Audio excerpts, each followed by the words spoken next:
Hey, I sell fresh and delicious tech news. You want some? Oh, alright, here's the free sample. Enjoy! Hey everyone and welcome to Newston. I'm your host Haris and today we got some juicy news. Let's get started.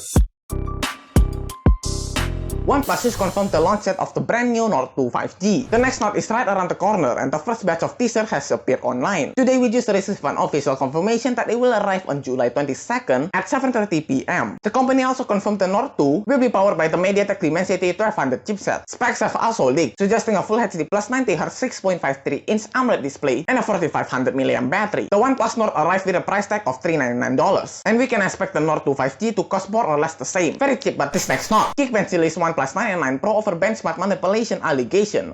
In a recent investigation, AnandTech found an existing optimization onto OnePlus 9 and 9 Pro. OxygenOS analyzed the app. It will more often limit the performance to extend battery life. However, OxygenOS will not offer the limited performance to benchmarking app, which Geekbench sees as cheating. That's why Geekbench is removing the OnePlus 9 and 9 Pro from its database. The system looks for specific apps to utilize its full performance rather than any apps. In Geekbench books, this is performance manipulation. So let's see what's next. Interesting one, Qualcomm just announced the smartphone for Snapdragon insiders with quite the specs. To cater to their fans, Qualcomm has partnered with ASUS to deliver a unique smartphone. Qualcomm announced the smartphone for Snapdragon insiders. Yes, that's the name. The smartphone is meant to showcase all of Qualcomm software features that integrate with Qualcomm hardware. For people who can pay the $1,500, package includes the handset along with a pair of TWE earbuds with Snapdragon sound, case, Qualcomm Quick Charge 5.0 power adapter, and 2 charging cables. For the phone, there's a 1080p 6.78-inch AMOLED screen with 144Hz refresh rate, and the screen is protected by Gorilla Glass Victus. There's a 24-megapixel front-facing camera in the top bezel, and on the back is a triple camera setup, fingerprint sensor, and a self-illuminating Snapdragon logo. The phone is powered by the Snapdragon 888 chipset, and there's also 512 gigs of UFS 3.1 and 16 GB of RAM. It has a 4000 mAh battery, compatible with Qualcomm Quick Charge 5.0 charger and stock Android. Yay! Apple founder Steve Wozniak's back right to repair movement. Whoa! Apple co-founder Steve Wozniak has issued a passionate endorsement of the right to repair movement, despite the company's opposition. The movement won law passed to guarantee users access to information and parts to repair their own devices. And right to repair advocates say Apple is one of the fiercest opponents to expand the legislation to cover consumer electronics. Steve says he wants to recognize the right to repair more fully and start doing the right thing. Mr. Wozniak made his comments in an impassionate 10-minute reply to a request from right to repair campaigner Louis Rossman. He also had much to say about the value of open technology for education, and he spoke of the motivation and joy of young people running to write software and develop hardware. So let's go, right to repair! Run faster, we gotta hit the speed for speed round!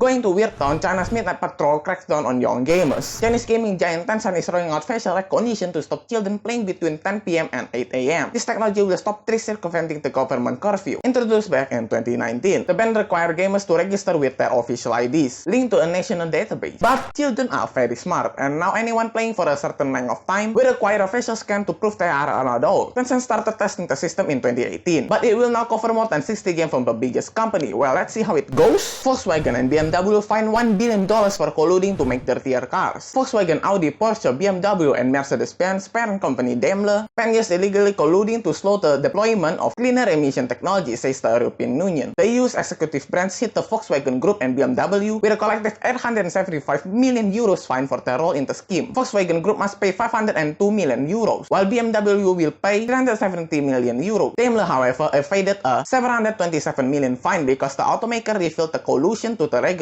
Well, that's why you shouldn't do dirty business, boys. Google faces lawsuit in the US over Play Store monopoly. 36 US states have filed a lawsuit against Google over engaging in monopolistic activities in app distribution and payments on the Play Store. The suit at the US District Court for the Northern District of California claims Google is violating Section 1 and 2 of the antitrust law. According to the plaintiff state, Google is imposing technological obstacles or inaccurate warnings to scare away users from side-loading apps and prohibiting OEMs from preloading competing app stores. According to the documents, over 90% of Android users in the United States are using the Play Store. Google did respond, but let's see how it goes. Microsoft Office gets a new UI, and guess what? Office insiders can try it. To complement Windows 11 new UI, Microsoft has come out with a fresh UI redesign for the Office. The update is now only available for insiders, but good news, it will go public later this year. The changes include a new launder look to go in line with Windows 11 aesthetics, and some buttons have been retouched here and there across all apps. Perhaps Microsoft will introduce more tweaks in the following weeks and months before it brings the final release. In fact, they say it will take up to 2 2 years before the office redesign is complete. So anything can change, boys. Following last news story, noting first earbuds will cost $99